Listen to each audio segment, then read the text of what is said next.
Bueno, vamos a meternos un poquito ahora en la descripción y explicación del gran ataque histérico, lo que se llama la grande hystérie en francés, o gran histeria, si lo traducimos al castellano.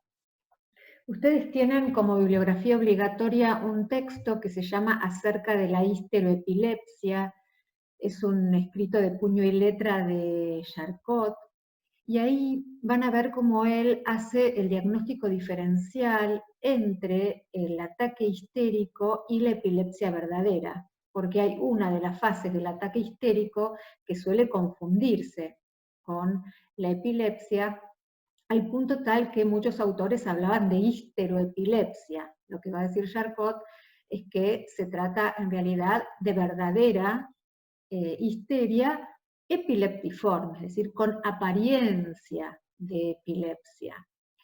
Eh, Vean ustedes cómo aplicando, vean en el texto cuando lo lean, yo no me voy a meter con tanto detalle, pero vean ustedes cómo aplicando el criterio clínico evolutivo, él hace el diagnóstico diferencial entre la histeria epileptiforme y la epilepsia verdadera.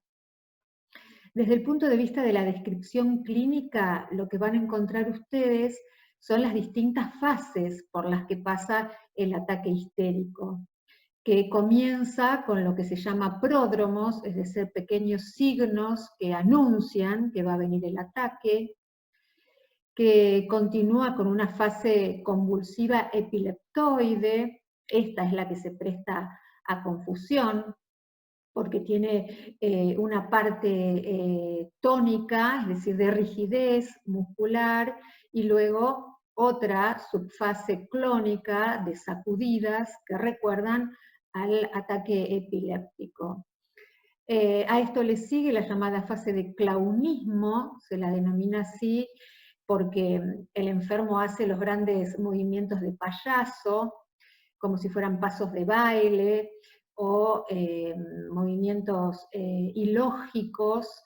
Ahí tienen ustedes una de las imágenes, la segunda, el llamado arco en círculo, ¿sí?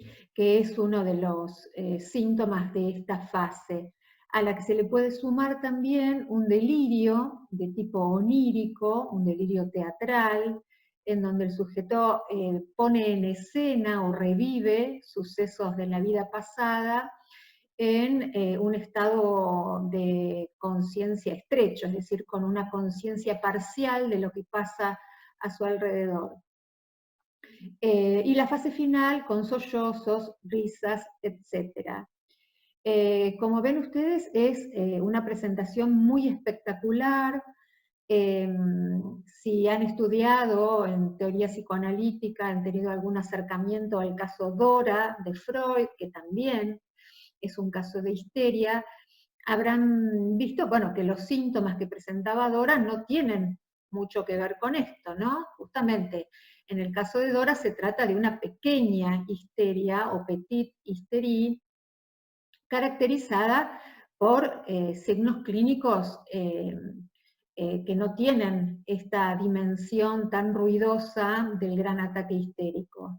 Dora tenía una tos, le dolía la cabeza, afonía, a esto se le sumaba un tedio, dolores de cabeza, ¿sí? Y si uno lo piensa, bueno, hay como una solidaridad entre ese ojo escrutador de Charcot, hecho a la medida, ¿no? De toda esta histeria teatral, y los pequeños síntomas a los que Freud les va a prestar el oído, ¿no? Su escucha. En el Power anterior había una imagen de Charcot haciendo una mostración de una enferma histérica. Ese era un dispositivo que se utilizaba para adiestrar a los aprendices, a los discípulos, en la identificación de los síntomas, ¿no? Y allí, ante ese público, las histéricas de Charcot desplegaban teatralmente todo su espectáculo, ¿no? Un poco hecho a la medida de esos ojos que observaban. Por eso dice Lacan que Freud terminó con el teatro de la histeria cuando desplazó a la observación por la escucha, ¿no? El relato de los síntomas. Pero bueno, volviendo, ya vamos a ver el caso Dora más adelante. Volviendo a Charcot y al gran ataque histérico, hoy decíamos, vamos a pasar de la descripción a la explicación, y hoy decíamos que él pensaba en que a la base de estas manifestaciones clínicas había una lesión en el sistema nervioso central, una lesión que él llamaba funcional o dinámica, hasta tanto el método anátomo-clínico le permitiera ubicarla fehacientemente, ¿no? Esa lesión estaba basada en la herencia o la diátesis, que era una especie de estado general del sistema nervioso central, que se activaba, digamos, o se actualizaba, era una especie de terreno fértil ante la acción de ciertos agentes provocadores o agentes de ocasión, como los shocks o los traumatismos. Una histeria neurológica, podríamos decir, la de Charcot. Esta concepción tiene una consecuencia muy importante, que es que él pensaba que el sujeto que portaba los síntomas histéricos los padecía de la misma manera que cualquier enfermo con una dolencia neurológica con base material, ¿sí? Es decir, que destierra de esa manera, al suponer esta causa, la idea de que las histéricas y los histéricos simulaban, ¿sí?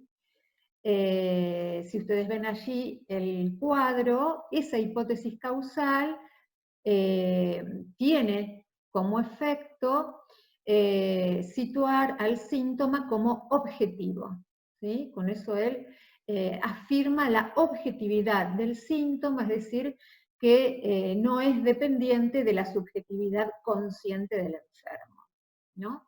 Como en cualquier enfermedad neurológica, los padece pasivamente.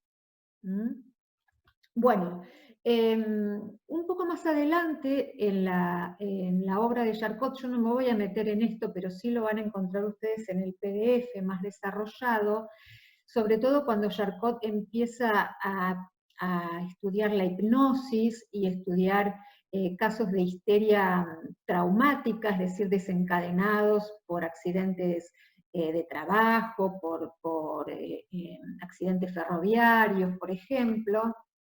A medida en que fue avanzando su obra, comenzó a pensar que en la causación de la histeria tenían algún lugar las ideas. ¿Esto por qué? Porque él, aplicando la hipnosis, descubrió que por sugestión o por hipnosis se podían reproducir artificialmente los síntomas de la histeria, ¿sí? Entonces, bueno, que las representaciones o la ideación tenían algún lugar en la causa.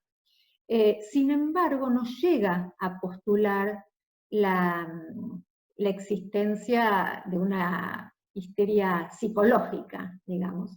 En el PDF ustedes van a tener desarrollados los argumentos por los cuales esto es así, o sea, hay cierta complejización de su hipótesis causal, pero nunca se llega a desprender totalmente de la hipótesis del paralelismo psicofísico, justamente por ser hijo, ¿no?, del paradigma de las enfermedades mentales. O sea, se encamina hacia la posibilidad de postular una histeria psicológica, pero no da ese paso.